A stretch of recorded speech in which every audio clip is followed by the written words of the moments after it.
Professor Surjit Jain Shri Sushil गुसाल जी, doctor गुलदार सिंह पटेल ਅਤੇ ਅਦਬੀ ਦਾਇਰਾ ਮੁੱਲਾਂਪੁਰ ਦੇ ਸਾਰੇ ਜਿਹੜੇ ਆਫਿਸ ਬੇਅਰਰਸ ਨੇ ਤੇ ਉਹਨਾਂ ਦੇ ਸੱਦੇ ਦੇ ਉੱਤੇ ਆਏ ਸਾਰੇ ਦੂਰੋਂ ਨੇੜਿਓਂ ਜਿਹੜੇ ਸਾਹਿਤ ਨਾਲ ਜੁੜੇ ਹੋਏ ਸ਼ਖਸੀਅਤਾਂ ਨੇ।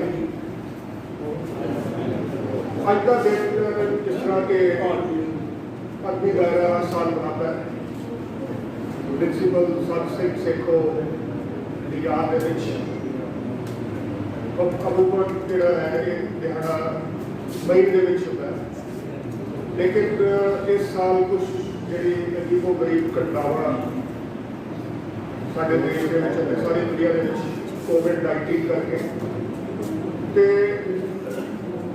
ਇਹ ਪੋਸਟਪੋਨ ਹੁੰਦਾ ਹੈ ਤੇ ਅੱਜ 8 ਅਕਤੂਬਰ ਨੂੰ ਜਿਸ ਦਿਨ ਕਿ ਸਤ ਸਿੰਘ ਜੀ ਦੀ ਡੈਥ ਐਨੀਵਰਸਰੀ ਹੈ ਉਸ ਦਿਨ ਅਸੀਂ ਮਨਾ ਰਹੇ ਤੇ ਨਾਲ ਦੀ ਨਾਲ ਅਸੀਂ ਯਾਦ ਕਰ ਰਹੇ ਹਾਂ ਇਸ ਅਦਬੀ ਦਾਇਰਾ ਦੀ ਜਿਹੜੇ ਸ਼ੁਰੂਆਤ ਦੇ ਮੈਂਬਰਸ ਨੇ ਔਰ ਜਿਹਨਾਂ ਨੇ ਅੱਜ ਤੱਕ ਇਸ ਦੇ ਵਿੱਚ ਬਹੁਤ ਜ਼ਿਆਦਾ ਕੰਮ ਕੀਤਾ। ਪ੍ਰਿੰਸੀਪਲ ਸਤ ਸਿੰਘ ਸੇਖੋਂ ਨਾਲ ਵੀ ਜੁੜੇ ਰਹੇ ਨੇ, ਪ੍ਰੋਫੈਸਰ ਰਾਕੇਸ਼ ਰਪਟੀ ਜਿਹੜੇ ਕਿ ਸਾਡੇ ਇਸ ਕਾਲਜ ਦੇ ਵਿਦਿਆਰਥੀ ਵੀ ਰਹੇ। ਸੋ ਇਹ ਮੌਕੇ ਦੇ ਉੱਤੇ मैं अपने वालों से कॉलेज वालों शरदा के बोलों का अर्पण करना तो सारे आए हुए सज्जना का मैं कॉलेज की प्रबंधकी कमेटी साढ़े प्रधान सरदार रतन सिंह की बोली तो स्टाफ मैंबर्स स्टूडेंट्स समेत असी ये समागम करन जा रहे हैं। एक मित्र की खटकरी होने के बावजूद साहित्यार्थ पुरस्कार शायद पंजाबी की इको एक ऐसा पुरस्कार है जो किसी बहुत बड़ी शख्सियत के किताब के नाम से दिता जाता है। मतलब साढ़े बहुत शख्सियतों के नाम के ऊपर बहुत सारे साहित्यकारों के बहुत सारे गैर साहित्यकारों के नाम के ऊपर सम्मान नाम दिते जाते हैं। लेकिन मेरी निगाह तो ये तो और कोई पुरस्कार नहीं जोड़ा किसी किताब के नाम के ऊपर हो। और ये अचनचेत तो जैसे प्रेस करके नहीं कि शेखो साहब की एक पुस्तक है तो उसके ऊपर सम्मान देने हर साल उन्होंने होर भी बहुत सारिया पुस्तकां हर खेत्र से उन्होंने एक नवी लीड होगी। पंजाबी कहानी हो गई, नाटक हो गए, एकांगी हो गई, आलोचना हो गई, पर जो भी क्षेत्र के लिए इतों तक के नावल हो गए उन्होंने एक नवी शुरुआत की थी, एक नवा संसार दृष्टिकोण दिता अपनी रचनावां के राही। ये बहुत लंबी चौड़ी गलबात का विषय है, पर साहित्य अर्थ ही क्यों होया गया ये पिछे भी मैं जो पहले शब्दावली करा ये रमन पंडित का दिमाग ही हो सकता है कि साहित्य अर्थ के ऊपर ये रमन मान की समझ होएगी। असी कभी उन्होंने गल नहीं की कुदरती है कि उन्होंने इस किताब के ऊपर इस सम्मान की शुरुआत की थी। और जितों तक मैं पढ़े असी जिन्होंने को समझदारी हासिल की थी साहित्य अर्थ शायद पंजाबी इको एक ऐसी किताब है जी साहित्य के इन जनरल तो खासकर कविता की जी मूल विधि है वो बारे अपने आप के एक मौलिक सिद्धांतक किताब है। और उसके बाद भी इस किस्म का काम निजके नहीं होया। सेखों साहब की अजीम प्रतिभा जी है वो भी इस किस्म की पुस्तक की रचना कर सकती थी, पर बहुत बाकमाल के मौलिक जी व्याख्या है कविता की हर क्षेत्र की कविता के होंद में आउण की समुचे तौर पर कला के होंद में आउण की कला का समाज संस्कृति हर क्षेत्र की संबंध है। इस मसले के जिन्नी पकड़ समझ इस किताब को सानू हासिल होती है वो कितनी संभव नहीं। पर एक कितने खास गल है कि अज दे मैं उही गल्लां करांगा जिवें अज दे प्रसंग च सानू बार-बार सोचण लई मजबूर करदियां हैं। पर वो गल्लां अज दे प्रसंग में कुछ टिप्पणियां उन्हां दीयां नोट कीतियां हैं। वैसे तो ऐसी किताब है जिहदे हर एक जिहड़ा अध्याय है हर एक चैप्टर से एक पूरा एक नहीं कई लेक्चर हो सकते हैं। जिहड़े वड्डे विद्वान हैं उन्हें ते कई लेक्चर दे सकते हैं। और एक जिहड़ा उहदा अध्याय है इन्ना कुछ समाया हुआ है कि असीं मैं बहुता नहीं पढ़ बहुत ज़्यादा अपने काफ़ी पढ़ा रहे हैं। उन्होंने बहुत विविधता पूर्ण गल्लां करनियां कि असीं उन्होंने सुनना है। मैं कुछ चंद क गल्लां ही करांगा कि इस किताब के विच इन्ना कुछ है एक अध्याय च कि उहदे भी बहुत लंबा समा जिहड़ा है वो गलबात नहीं चाहिदा है।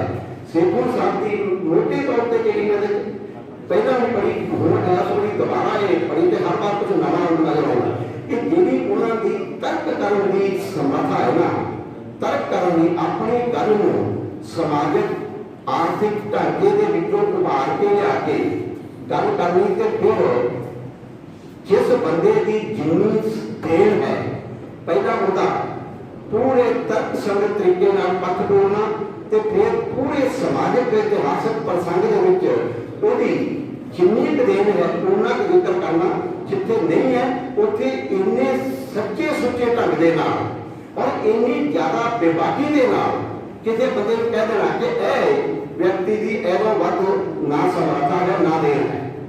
पर उस समय तक के जो किताब लिखी जा रही है जिन्ने पंजाबी के बड़े शायर हैं भाई वीर सिंह पूरन सिंह धनीराम चातरिक प्रोफैसर मोहन सिंह अमृता प्रीतम बाबा बलवंत सब के बारे बहुत बाकमाल जिहड़ियां टिप्पणियां इस किताब के सानू मिलदियां हैं। जिवें खुली कविता के बारे पूरन सिंह के प्रसंग के विचों गल करदे हैं एक थां ते कि खुली कविता लिखना उस व्यक्ति के वस की गल है जिहड़ा पूरी तरह मस्त मलंग होवे। साथ कलाम सेखों साहब बारे सेखों साहब चिंतन बारे इन्होंने सारे सामने रखी है प्रोफेसर सतीजा जी। और मैं रिक्वेस्ट करांगा डॉक्टर करमजीत सिंह जी जिन्हें डॉक्टर साहब की शख्सियत और कहानी बारे अपना पूरा लेक्चर देना। डॉक्टर करमजीत सिंह अर्थ बारे बहुत लंबी चर्चा होनी होकर हटी है कि सिखों मार्क्सवाद की आलोचना के पहले आलोचक मार्क्सवाद की सरबजीत सिंह ये पुरस्कार मिलना बहुत बड़ी गल है मेरे अनुसार। क्योंकि इस तो पहला भी उन्होंने तेजा सिंह जी अतर सिंह रवि गुप्तार अजायब कमल केसर सिंह केसर इन्होंने भी बहुत आलोचक ने जिन्हों के जोड़े इन्होंने मिल चुके जी गल पहला हुई है वो इतने भी नोट मैं थोड़ी जी दोबारा करना कि संत सेखों जे तुसी उहदे नाल मार्क्सवाद ला लो तो फिर सेखों नहीं बन वो मार्क्सवाद की आलोचक भी है तो लेख चाहे वो नाटक सचरिया हो भी वो इतिहासक दृष्टि तो मार्क्सवादी दृष्टि तो ही उसकी आलोचना देख रहे हो। कविता की गल इतिहास की गल बाबा बोल की गल कर रहा हो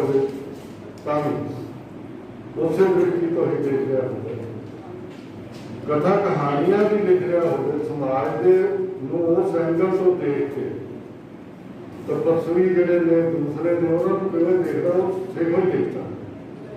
तो ये जड़ियां गल्लां ने कि एक मार्क्सवादी जिहड़ा वो जो आलोचना करता है तो साढ़े अज के आलोचक जोड़े ने वो कई बार स्किप कर जाते बहुत सारिया गल्लां क्योंकि उन्होंने लगता जी गल थोड़ी कह रहे थे कि नाल फिर मार्क्सवादियों भी गाला कढ़ लो वाली गल हो जाती है लेकिन सेखों जिहड़े ने संसद सेखों की एक खासियत है कि मध्यकाल तो लैके आधुनिक काल तक के सारे साहित्य की आलोचना ये हर बंदे ने वस्ता रूप नहीं सी। ये शुरू के जोड़े साडे आलोचक ने उन्हों की खासियत है। दूसरी गल जी नोट करने वाली है संसद सेखों बारे वो ये है कि जदों मध्यकाल का अध्ययन करते थे तो समझ उन्ना चेर नहीं आनी जिन्ना चेर ना किशन सिंह नहीं आता।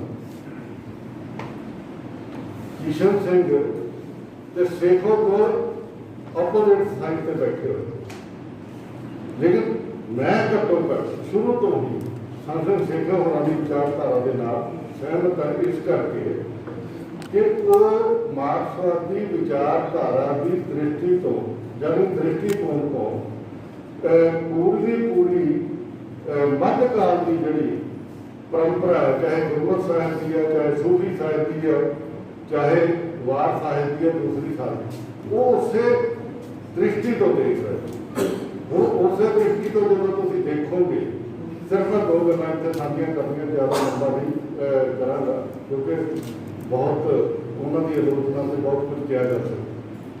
पहली गल गुरमत साहिब जिहड़ा है वो जगीरदारी के खिलाफ है ते उठती जिहड़ी अपनी जिहड़ी व्यापारी क्लास है उसनूं रिप्रेजेंट कर ये सेखों साहब की वो किशन सिंह जिहड़ा मनुखवाद तो गल करदा संसद सेखों जिहड़े ने वो इतिहासक ते नाल दी नाल दृष्टिकोण जिहड़ा उन्हां दा वर्ग समान तो वर्ग जे वर्ग नूं तुसीं छड्ड अजीत प्यासा होए लगदे भी नहीं शायद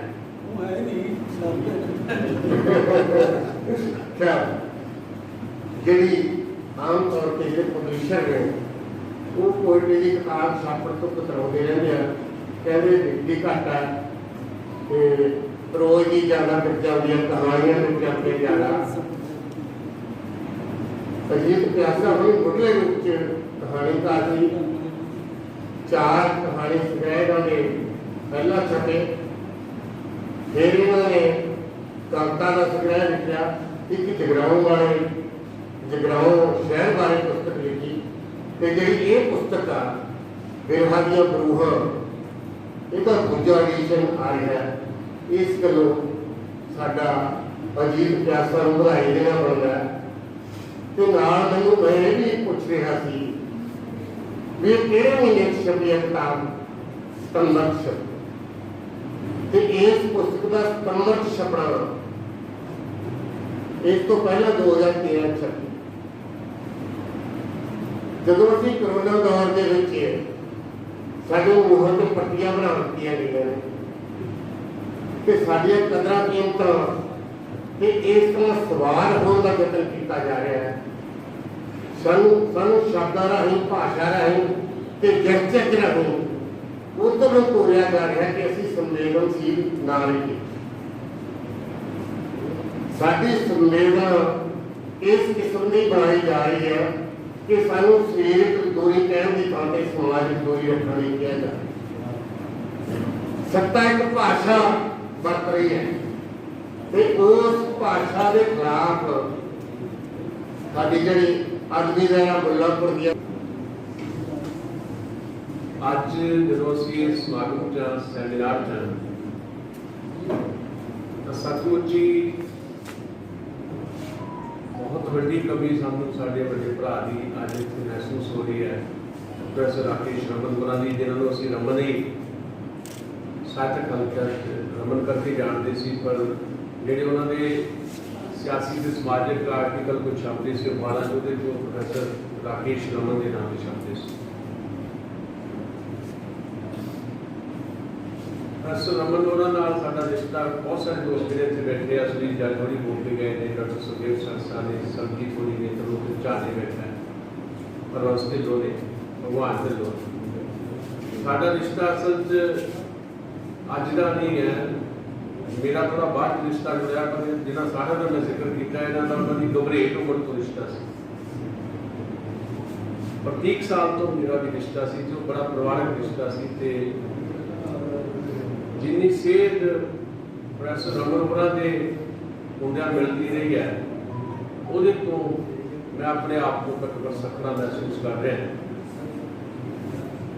प्रोफैसर रमन बारे बड़ियां लंबियां गल्लां हो सकदियां, पर अज का विषय साडा कुछ हो रहा है। मैं उन्होंने याद करदा, नमन करदा। उन्होंने ब्रदर इत्थे बैठे ने, उन्होंने बेटा साडा बेटा नवीन इत्थे बैठा है, उन्होंने दामाद साहब बैठे हैं। असी सारे अज उन्होंने बहुत बुरी तरह महसूस कर रहे हैं तो उन्होंने कमी महसूस कर रहे हैं। ये जो प्रोग्राम भी डिजाइन हुआ जिवें प्रिंसिपल साहब दस गए तुहानूं कि मई चोणां सी ते इस प्रोग्राम को डिजाइन करन दी मुख्य भूमिका भी प्रोफैसर रमन दी सी। पर यह अहद जरूर है कि क्योंकि देश विचारधारा दी गल्लां प्रोफैसर सुजीत जज करके गए जां डॉक्टर करमजीत करके गए, संसद सेवक होरां दे हवाले नाल जां डॉक्टर सरजीत होरां दे हवाले नाल उसे विचारधारा का साडा सिपाही साडा वड्डा भरा प्रोफैसर रमन सी। सो असी अपने नाल हमेशा उन्होंने लैके चलांगे। इस अहद के नाल मैं अपनी गल शुरू करांगा। दोस्तों, जिहड़ा दूसरा पुरस्कार भजन सिंह हलवार भी उन्होंने याद दिता जा रहा है चरणजीत भुल्लर होरां नूं। पहले मैं दसदा कि चरणजीत भुल्लर पूरी अज इत्थे हाज़र नहीं हो सके। उन्होंने बहुत कोई वड्डी समस्या सी, इस करके नहीं आ सके। पर असी क्योंकि फैसला कर चुके सी, तुसीं अरबी दायरा मुल्लापुर वालों ते कॉलेज वालों ये पुरस्कार जिहड़ा है चरणजीत भुल्लर नूं जाना है ते पुरस्कार उन्हां तक पहुँचा दिता जाएगा। चरणजीत भुल्लर अज जिस किस्म की पत्रकारी कर रहा है, जिहड़ा मेरा विषय है कि अज की पत्रकारी दी की चुनौतियां ने, बड़ा वड्डा विषय है। पर चरणजीत भुल्लर उन्हां चुनौतियां दे रूबरू नहीं हो रहा, सगों उन्होंने चुनौतियों तो पार जाने के यत्न के इसे करके उन्होंने चोण की गई है इस अवार्ड वास्ते।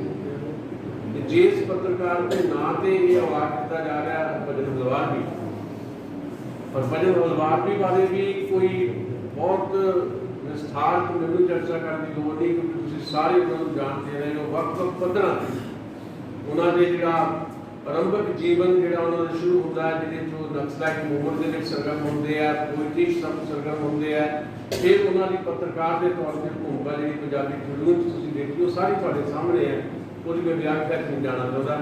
सो एक तो किहदे नाम से पुरस्कार कि मैं PhD डॉक्टर तसिंह होरां दी निगरानी हेठ कीती सी ते ओह इस नाते जदों भी मिलते गल करते या होर करते तो मैनूं कहा करते सन कि अपना जिहड़ा रिश्ता वो शब्द से साहित्य के नालों इस करके भी वखरा कि आपां दोवें एक गुरु के शागिर्द हाँ। सो रमन होरां दे जानदे उन्होंने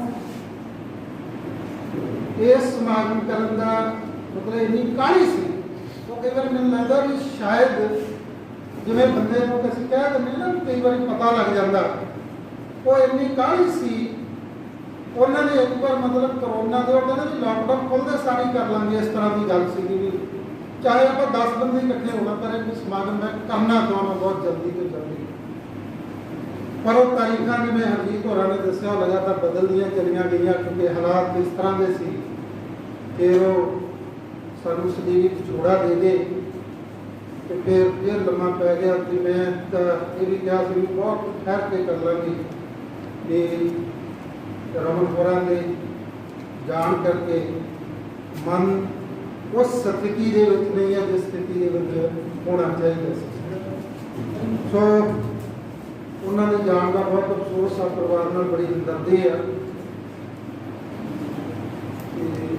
इस सम्मान के मैं सिर्फ दो छोटियां जी गल्लां करनियां ने। तो सम्मान की खुशी होंगी है बारे कोई दोहरावा नहीं, मैं तो इस गल को स्वीकार करता, बहुत सारे दोस्त नहीं भी करते। मैं इस करके स्वीकार करदा कि सम्मान का मतलब ये नहीं होंदा कि तुहानूं बहुत आर्थिक किस्म की मदद मिलनी है या ये होना। मैनूं ये लग रहा होंदा भी जिहड़ा साडे वाला खेतर आ, साहित्य का खेतर आ, ਉਹਦੇ ਵਿੱਚ ਤੁਹਾਡੇ ਕੰਮ ਨੂੰ ਇੱਕ ਤਰ੍ਹਾਂ ਨਾਲ ਸਵੀਕਾਰ ਕੀਤਾ ਜਾਂਦਾ ਵੀ ਜਿਹੜਾ ਤੁਸੀਂ ਕੰਮ ਕਰ ਰਹੇ ਹੋ ਇਸ ਨੂੰ ਸ਼ਬਦ ਸੰਸਾਰ ਆ ਜਿਹੜਾ ਉਹ ਸਵੀਕਾਰ ਕਰ ਰਿਹਾ ਕਿ ਤੁਸੀਂ ਜੋ ਕੰਮ ਕੀਤਾ ਹੈ ਬਿਲਕੁਲ ਠੀਕ ਕੀਤਾ ਜਾਂ ਬਿਹਤਰ ਕੀਤਾ, ਚੰਗਾ ਕੀਤਾ। ਇਸ ਕਰਕੇ ਮੈਂ ਆਰਾਮ ਨੂੰ ਕੀਤੇ ਗਏ ਕੰਮ ਦੀ ਸਵੀਕਾਰਤਾ ਦੇ ਰੂਪ ਦੇ ਵਿੱਚ ਲੈਣਾ। ਸੋ ਇਸ ਕਰਕੇ ਮੈਨੂੰ ਕੁਦਰਤੀ ਡਾਕਟਰ ਅਤਰ ਸਿੰਘ ਭਾਸ਼ਾ ਵਿਭਾਗ ਪਟਿਆਲਾ ਨੇ ਮੇਰੀ ਇੱਕ ਕਿਤਾਬ ਨੂੰ ਡਾਕਟਰ ਅਤਰ ਸਿੰਘ ਪੁਰਸਕਾਰ ਦਿੱਤਾ ਸੀ। ਸ਼ਾਇਦ 2010 ਚ ਮੈਨੂੰ ਇਨਾਮ ਮਿਲਿਆ ਸੀ। ਉਸ ਇਨਾਮ ਦੀ ਮੈਨੂੰ ਬਹੁਤ ਖੁਸ਼ੀ ਇਸ ਕਰਕੇ ਹੋਈ ਸੀ ਕਿਉਂਕਿ ਡਾਕਟਰ ਅਤਰ ਸਿੰਘ ਮੇਰੇ ਗੁਰੂ ਸਨ। ਫਿਰ ਮੈਨੂੰ ਸਰਜੀਤ ਜਾਦੀ ਹੋਣੀ ਬੈਠੇ ਆ, ਇਹਨਾਂ ਦੀ ਇੱਕ ਬਹੁਤ ਵੱਡੀ ਸੰਸਥਾ ਡਾਕਟਰ ਕੇਸਰ ਸਿੰਘ ਕੇਸਰ ਦੇ ਨਾਮ ਹੇਠ ਇਨਾਮ ਦਿੰਦੇ ਆ। ਜਦੋਂ ਉਹ ਇਨਾਮ ਦਿੱਤਾ ਗਿਆ ਉਹਦੀ ਵੀ ਮੈਨੂੰ ਬਹੁਤ ਖੁਸ਼ੀ ਹੋਈ ਕਿਉਂਕਿ ਗੁਰੂਆਂ ਦੇ ਨਾਂ ਦੇ ਉੱਪਰ ਇਨਾਮ ਮਿਲਣਾ ਮੈਨੂੰ ਲੱਗਦਾ ਆਪਣੇ ਆਪ ਦੇ ਵਿੱਚ ਬੜੀ ਵੱਡੀ ਗੱਲ ਹੁੰਦੀ। ਕਾਰਨ ਇਹ ਆ ਕਿ ਇਸ ਬੇਬਸੀ ਤੇ ਸ਼ਰਮਨਾਕ ਹਿੰਸਾ ਦੇ ਦੌਰ 'ਚ ਜਦੋਂ ਅਸੀਂ ਬੋਲਣਾ ਭੁੱਲਦੇ ਜਾ ਰਹੇ ਹਾਂ, ਜਦੋਂ ਅਸੀਂ ਰਜਿਸਟ ਕਰਨਾ ਭੁੱਲਦੇ ਜਾ ਰਹੇ ਹਾਂ, ਉਦੋਂ ਸਵਰਾਜ ਜੀ ਦੀਆਂ ਲਿਖਤਾਂ ਤੇ ਚੰਦਗੀ ਭੁੱਲਰ ਦੀਆਂ ਲਿਖਤਾਂ ਪੰਜਾਬੀ ਟ੍ਰਿਬਿਊਨ ਦੀ ਉਸ ਵਿਰਾਸਤ ਨੂੰ ਕਾਇਮ ਰੱਖ ਰਹੀਆਂ ਨੇ ਜਿਹੜੀ ਕਦੇ ਦਾ ਟ੍ਰਿਬਿਊਨ ਦੀ ਵਿਰਾਸਤ ਹੁੰਦੀ ਸੀ, ਆਪਣੇ ਸਮੇਂ ਦੀ ਹਵਾ ਵਿੱਚ ਰੁੱਖ ਪੁੱਟ ਚੱਲਦੇ। ਅੱਜ ਖੁਸ਼ੀ ਵੀ ਹੈ ਇਸ ਕਾਲ ਵਿੱਚ ਆ ਕੇ ਤੇ ਉਦਾਸੀ ਵੀ ਹੈ। ਬੜੀ ਅਜੀਬ ਕਿਸਮ ਦੀ ਮਨ ਦੀ ਕਿਆਤਾ। ਉਦਾਸੀ ਇਸ ਕਰਕੇ ਕਿ ਇੱਕ ਸੱਜਣ ਦਾ ਅਸੀਂ ਜ਼ਿਕਰ ਕੀਤਾ ਕਿ ਉਹ ਅਸੀਂ ਭੁੱਲ ਗਏ। ਅੱਜ ਦੇ ਇਸ ਇਕੱਠ ਵਿੱਚ ਦੋ ਸੱਜਣ ਮੈਨੂੰ ਨਜ਼ਰ ਨਹੀਂ ਆ ਰਹੇ। ਪ੍ਰੋਫੈਸਰ ਕੇ ਸ਼ਰਮਨ ਜਿਹੜੇ ਇਸ ਖਿੱਤੇ ਦੀ ਸਾਹਿਤਕ ਸਰਗਰਮੀ ਦੇ ਰੂਹੇ ਰਵਾ ਹੁੰਦੇ ਸੀ, ਉਹ ਪਿਛਲੇ ਦਿਨ ਸਾਡਾ ਸਾਥ ਛੱਡ ਗਏ। ਤੇ ਇੱਕ ਹੋਰ ਸਾਥੀ ਪਰਵਾਨਾ ਫਰੈਂਡ, ਮੈਂ ਜਦੋਂ ਵੀ ਇਸ ਫੰਕਸ਼ਨ ਵਿੱਚ ਆਇਆ ਤਾਂ ਸਭ ਤੋਂ ਪਹਿਲਾਂ ਉਹੀ ਮੱਥੇ ਰੱਖਦੇ ਹੁੰਦੇ ਸੀ। ਉਹਨਾਂ ਦੋਹਾਂ ਨੂੰ ਯਾਦ ਕਰਕੇ ਮਨ ਭਰਦਾ ਹੈ।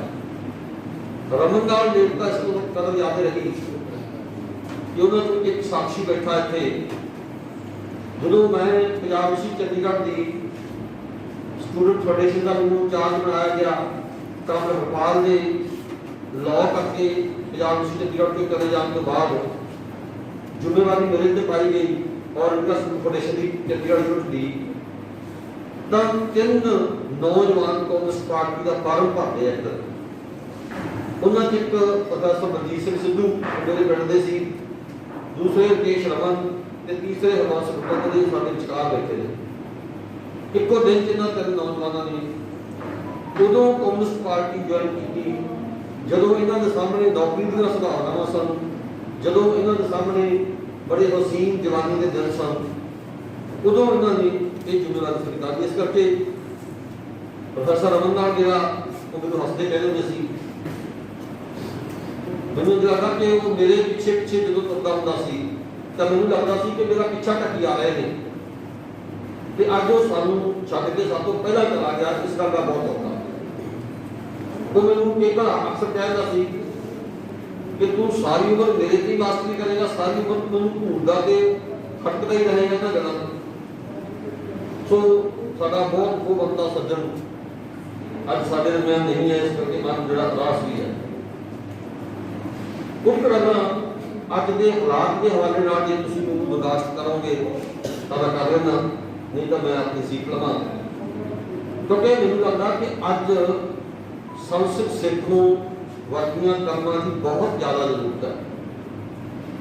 ਅੱਜ ਜਦੋਂ ਇੱਕ ਨਿੱਕੇ ਜਿਹੇ ਫਤਵੇ ਨਾਲ ਤੁਹਾਡੇ ਆ ਪੂਰੇ ਦਾ ਪੂਰਾ ਪਰਿਵਾਰ ਬਹਿ ਜਾਂਦਾ ਆ, ਸਿਰਫ ਤੁਹਾਨੂੰ ਦੇਸ਼ ਤੋਂ ਹੀ ਕਹਿਣ ਦੀ ਲੋੜ ਆ। ਅੱਜ ਸਿੱਖ ਨੂੰ ਕਿਉਂ ਲੜਦਾ ਆ? ਮੈਨੂੰ ਯਾਦ ਆ ਕਿ ਜਦੋਂ ਐਮਰਜੈਂਸੀ ਵੇਲੇ ਜੰਮੂ ਕਸ਼ਮੀਰ ਦੇ ਵਿੱਚ ਪੰਜਾਬੀ ਲੇਖਕਾਂ 'ਚ ਇੱਕ ਮਤਾ ਲਿਆਂਦਾ ਗਿਆ ਕਿ ਐਮਰਜੈਂਸੀ ਦਾ ਸਮਰਥਨ ਕਰਕੇ ਤਾਂ ਇਕੱਲੇ ਸੰਸਦ ਸਿੱਖ ਸੀ ਜਿਨ੍ਹਾਂ ਨੇ ਇਸ ਗੱਲ ਦਾ ਡਟ ਕੇ ਵਿਰੋਧ ਕੀਤਾ ਸੀ ਕਿ ਅਸੀਂ ਲੇਖਕ ਹਾਂ, ਅਸੀਂ ਕਿਸੇ ਸਿਆਸੀ ਜਰਦੇ ਦਾ ਜਾਂ ਅਸੀਂ ਉਸ ਗੱਲ ਦਾ ਵਿਰੋਧ ਕਰਾਂਗੇ ਜਿਹੜੀ ਲੋਕਾਂ ਦੇ ਖਿਲਾਫ ਜਾ ਰਹੀ ਹੈ। ਸੋ ਅੱਜ ਜਦੋਂ ਸਾਡੇ ਵੱਡੇ ਵੱਡੇ ਲੇਖਕ ਚੁੱਪ ਨੇ, ਅੱਜ ਜਦੋਂ ਸਾਡੇ ਸਾਰੇ ਵੱਡੇ ਕਹਾਉਣ ਵਾਲੇ, ਵੱਡੇ ਮੈਂ ਕਹਿ ਦਿੰਦਾ ਵੱਡੇ ਕਹਾਉਂਦੇ ਨੇ ਉਹ, ਤੇ ਇਹ ਸਾਡੀ ਗਲਤੀ ਹੈ ਕਿ ਅਸੀਂ ਵੱਡੇ ਮੰਨ ਲਿਆ ਤੇ ਵੱਡੇ ਬਣਾ ਦਿੱਤਾ। ਕੋਰੋਨਾ ਦੇ ਦੌਰ 'ਚ ਅਸੀਂ ਦੇਖਿਆ ਕਿ ਜਦੋਂ ਲੱਖਾਂ ਮਜ਼ਦੂਰ ਇੱਥੋਂ ਜਾ ਰਹੇ ਸੀ ਭੁੱਖੇ ਧਿਆਏ, ਸਰਕਾਰਾਂ ਕੁੱਟਦੀਆਂ ਸੀ, ਇੱਕ ਸੂਬੇ ਦੀ ਸਰਕਾਰ ਕੁੱਟ ਕੇ ਦੂਜੇ ਸੂਬੇ 'ਚ ਧੱਕ ਦਿੰਦੀ ਸੀ, ਸਾਡੀਆਂ ਉਹ ਸਾਰੀਆਂ ਕਰਮਾਂ ਖਾਮੋਸ਼ ਰਹੀਆਂ। ਇਸੇ ਕਰਕੇ ਲਿਖਿਆ ਸੀ ਕਿ ਇਹ ਸ਼ਰਮਨਾਕ ਹਿੰਸਾ ਤੇ ਬੇਬਸੀ ਦਾ ਦੌਰ। ਮੋਰਚੇ ਲੱਗਦੇ ਅੱਜ ਸਾਡੇ ਲੇਖਕ ਭੱਜ ਮੋਰਚਿਆਂ ਵੱਲ ਨੂੰ ਜਾ ਰਹੇ ਨੇ। ਕਿਉਂ ਜਾ ਰਹੇ ਨੇ? ਕਿਉਂਕਿ ਪਤਾ ਆ ਕਿ ਕਿਸਾਨੀ ਉੱਠ ਖੜੀ। ਇਹ ਮਿਡਲ ਕਲਾਸ ਦਾ ਸੁਭਾਅ ਹੁੰਦਾ ਆ ਕਿ ਜਦੋਂ ਜਿੱਤ ਸਾਹਮਣੇ ਹੋਵੇ ਤਾਂ ਮਿਡਲ ਕਲਾਸ ਸਭ ਤੋਂ ਅੱਗੇ ਹੁੰਦੀ ਆ। ਇਸੇ ਕਰਕੇ ਵਿਅੰਗ ਨਾਲ ਕਾਰਗਰ ਨੇ ਮਿਡਲ ਕਲਾਸ ਨੂੰ ਮਿਰਰ ਰੈਵੋਲੂਸ਼ਨ ਕਿਹਾ ਸੀ ਕਿ ਇਹ ਸ਼ੀਸ਼ੇ ਮੂਹਰੇ ਮੁੱਕਾ ਤਾਣ ਕੇ ਇਨਕਲਾਬ ਲਿਆਉਣ ਵਾਲੇ ਲੋਕ ਹੁੰਦੇ ਆ। ਅੱਜ ਲੇਖਕ ਭੱਜ ਰਹੇ ਆ। ਸਾਡੇ ਲੇਖਕ ਉਦੋਂ ਕਿਤੇ ਸੀ ਜਦੋਂ ਸਾਡੇ ਮਜ਼ਦੂਰ ਜਿਹੜੇ ਸੀਗੇ ਉਹ ਬਹੀਰਾਂ ਕੱਟ ਕੇ ਆਪਣੇ ਘਰਾਂ ਨੂੰ ਨੰਗੇ ਪੈਰੀ ਤੇ ਭੁੱਖੇ ਢੱਡ ਜਾ ਰਹੇ ਸੀ ਤੇ ਸਰਕਾਰਾਂ ਭੁਗਤੀਆਂ ਸੀ। ਇਸੇ ਕਰਕੇ ਮੈਂ ਕਹਿ ਰਿਹਾ ਕਿ ਅੱਜ ਸਾਨੂੰ ਹਜ਼ਾਰਾਂ ਸੇਖੋਂ ਸਾਹਿਬ ਵਰਗੇ ਲੇਖਕਾਂ ਦੀ ਲੋੜ ਹੈ। ਦੂਸਰੀ ਗੱਲ, ਮੈਂ ਸੰਸਦ ਸੇਖੋਂ ਦੀ ਆਲੋਚਨਾ ਬਾਰੇ ਗੱਲ ਨਹੀਂ ਕਰਨੀ ਕਿਉਂਕਿ ਬਹੁਤ ਸਾਰੇ ਦੋਸਤ ਉਹ ਬੈਠੇ ਨੇ ਜਿਨ੍ਹਾਂ ਨੇ ਸੰਸਦ ਸੇਖੋਂ ਦੀ ਆਲੋਚਨਾ ਨਹੀਂ ਪੜ੍ਹੀ। ਪਰ ਸੰਸਦ ਸੇਖੋਂ ਦੀ ਮਹਾਨਤਾ ਕੀ ਆ, ਅੱਜ ਇਹਨੂੰ ਮੁੜ ਕੇ ਡਿਫਾਈਨ ਕਰਨਾ ਪਏਗਾ। ਅੱਜ ਸਾਨੂੰ ਸੇਖੋਂ ਸਾਹਿਬ ਨੂੰ ਮੁੜ ਕੇ ਪੜ੍ਹਨਾ ਪਏਗਾ। ਮੈਂ ਸਿਰਫ 3 ਕਹਾਣੀਆਂ ਦੇ ਹਵਾਲੇ ਨਾਲ ਹੀ ਆਪਣੀ ਗੱਲ ਨਿਬੇੜ ਦੇਣੀ ਹੈ। ਅਸੀਂ ਵੱਡੀ ਗਲਤੀ ਇਹ ਕੀਤੀ ਕਿ ਅਸੀਂ ਸੇਖੋਂ ਸਾਹਿਬ ਨੂੰ ਮਾਰਕਸਵਾਦੀ ਮੰਨ ਲਿਆ, ਸ਼ੁੱਧ 24 ਕੈਰਟ ਦਾ ਮਾਰਕਸਵਾਦੀ ਮੰਨ ਲਿਆ। ਇਹ ਭੁੱਲ ਗਏ ਕਿ ਸੇਖੋਂ ਦੇ ਮਾਰਕਸਵਾਦੀ ਬਣਨ ਤੱਕ ਦੇ ਸਫ਼ਰ ਦੇ ਵਿੱਚ ਪਿੱਛੇ ਕੀ ਕੁਝ ਪਿਆ ਸੀ। ਸੇਖੋਂ ਉਸਰਿਆ ਕਿਵੇਂ? ਸੇਖੋਂ ਸਾਹਿਬ ਦਾ ਦੌਰ ਜਿਹੜਾ ਸੀਗਾ ਉਹ ਸਾਡੇ ਰਾਸ਼ਟਰੀ ਅੰਦੋਲਨ ਦਾ ਦੌਰ ਸੀ। ਮਾਰਕਸਵਾਦ ਵੀ ਰਾਸ਼ਟਰੀ ਅੰਦੋਲਨ ਦੇ ਨਾਲ ਨਾਲ ਹੀ ਹਿੰਦੁਸਤਾਨ 'ਚ ਆਇਆ। ਸੋ ਸੇਖੋਂ ਸਾਹਿਬ ਨੂੰ ਕੇਵਲ ਮਾਰਕਸਵਾਦ ਦੇ ਨਜ਼ਰੀਏ ਨਾਲ ਜਦੋਂ ਦੇਖਾਂਗੇ ਤਾਂ ਅਸੀਂ ਸੇਖੋਂ ਦਾ ਬਹੁਤ ਵੱਡਾ ਪੱਖ ਭੁੱਲ ਰਹੇ ਹੋਵਾਂਗੇ। ਸੇਖੋਂ ਦੀ ਇੱਕ ਕਹਾਣੀ ਆ, ਪ੍ਰੇਮੀ ਦੇ ਨਿਆਣੇ ਬੜੀਆਂ ਵਿਆਖਿਆਵਾਂ ਹੋਈਆਂ। ਦੇਖਿਆ ਕਿ ਪੰਜਾਬੀ ਕਹਾਣੀ 'ਚ ਸਭ ਤੋਂ ਵੱਧ ਇਸ ਕਹਾਣੀ ਤੇ ਟਿੱਪਣੀਆਂ ਹੋਈਆਂ ਹੋਣਗੀਆਂ। ਕਿਸੇ ਨੇ ਇਹਨੂੰ ਬਾਲ ਮਨੋਵਿਗਿਆਨ ਦੀ ਕਹਾਣੀ ਕਹਿ ਦਿੱਤਾ, ਕਿਸੇ ਨੇ ਇਹਨੂੰ ਕਿਸ ਢੰਗ ਨਾਲ ਬਿਆਨ ਕਰ ਲਿਆ। ਪਰ ਮੈਂ ਸਮਝਦਾ ਕਿ ਜੇ ਰਾਸ਼ਟਰੀ ਸਾਡਾ ਜਿਹੜਾ ਸਟਰਗਲ ਸੀ ਉਹਦੇ ਹਵਾਲੇ ਨਾਲ ਜੇ ਅਸੀਂ ਸਮਝ ਗਏ ਤਾਂ ਸੇਖੋਂ ਸਾਡੀ ਰਾਸ਼ਟਰੀ ਸਟਰਗਲ ਨੂੰ ਕਿਵੇਂ ਸਮਝ ਰਿਹਾ ਸੀ। ਸੇਖੋਂ ਕੇਵਲ ਮਾਰਕਸਵਾਦ ਤੋਂ ਪ੍ਰੇਰਿਤ ਨਹੀਂ ਸੀ। ਸੇਖੋਂ ਆਪਣੀ ਇੱਕ ਇੰਟਰਵਿਊ 'ਚ ਕਹਿ ਰਿਹਾ ਹੈ ਕਿ ਮੈਂ ਜਿੰਨਾ ਮਾਰਕਸਵਾਦ ਤੋਂ ਪ੍ਰਭਾਵਿਤ ਸੀ ਮੈਂ ਉਨਾ ਹੀ ਫਰਾਇਡ ਦੇ ਮਨੋਵਿਗਿਆਨ ਤੋਂ ਵੀ ਪ੍ਰਭਾਵਿਤ ਸੀ। ਪਰ ਸੇਖੋਂ ਇੱਕ ਗੱਲ ਜਿਹੜੀ ਸੇਖੋਂ ਨੂੰ ਅਹਿਸਾਸ ਨਹੀਂ ਹੋਈ, ਮੈਨੂੰ ਸੇਖੋਂ ਦੀਆਂ ਕਹਾਣੀਆਂ ਤੇ ਨਾਲ ਪੜ੍ਹਦਿਆਂ ਉਹਦਾ ਅਹਿਸਾਸ ਹੋਇਆ ਕਿ ਸੇਖੋਂ ਸਾਡੀ ਜਿਹੜੀ ਰਾਸ਼ਟਰਵਾਦ ਦੀ ਮੂਵਮੈਂਟ ਸੀ, ਜਿਹਨੂੰ ਅਸ਼ੋਕ ਵਾਜਪਾਈ ਸਮਿਲਨ ਕਿਸਮ ਦਾ ਰਾਸ਼ਟਰਵਾਦ ਕਹਿੰਦਾ। ਅੱਜ 2 ਕਿਸਮ ਦੇ ਰਾਸ਼ਟਰਵਾਦ ਨੇ। ਅੱਜ ਆਰਐਸਐਸ ਵੀ ਜਿਹਦਾ ਜਿਸ ਏਜੰਡੇ ਦੀ ਗੱਲ ਕਰਦੀ ਹੈ ਉਹਨੂੰ ਵੀ ਰਾਸ਼ਟਰਵਾਦ ਕਹਿੰਦੇ ਆ। ਇੱਕ ਰਾਸ਼ਟਰਵਾਦ ਉਹ ਆ ਕਿ ਜਿਹੜਾ ਐਕਸਕਲੂਸਿਵ ਆ, ਜਿਹੜਾ ਸਾਰਿਆਂ ਨੂੰ ਬਾਹਰ ਕੱਢ ਰਿਹਾ। ਇੱਕ ਰਾਸ਼ਟਰਵਾਦ ਉਹ ਜਿਹੜਾ ਇਨਕਲੂਸਿਵ ਸੀ। ਇੱਕ ਰਾਸ਼ਟਰਵਾਦ ਉਹ ਸੀ ਜਿਹੜਾ ਸਾਰਿਆਂ ਨੂੰ ਸ਼ਾਮਿਲ ਕਰ ਰਿਹਾ ਸੀ। ਇੱਕ ਰਾਸ਼ਟਰਵਾਦ ਸਾਡੇ ਸਾਹਮਣੇ ਬੀਜੇਪੀ ਤੇ ਆਰਐਸਐਸ ਪ੍ਰਚਾਰ ਰਹੀ ਆ, ਜਿਹੜਾ ਇਹ ਕਹਿ ਰਿਹਾ ਕਿ ਸ਼ੁੱਧ ਸਨਾਤਨੀ ਹਿੰਦੂਆਂ ਤੋਂ ਬਿਨਾਂ ਬਾਕੀ ਕੋਈ ਰਾਸ਼ਟਰ ਦਾ ਅੰਗ ਹੋ ਹੀ ਨਹੀਂ ਸਕਦਾ।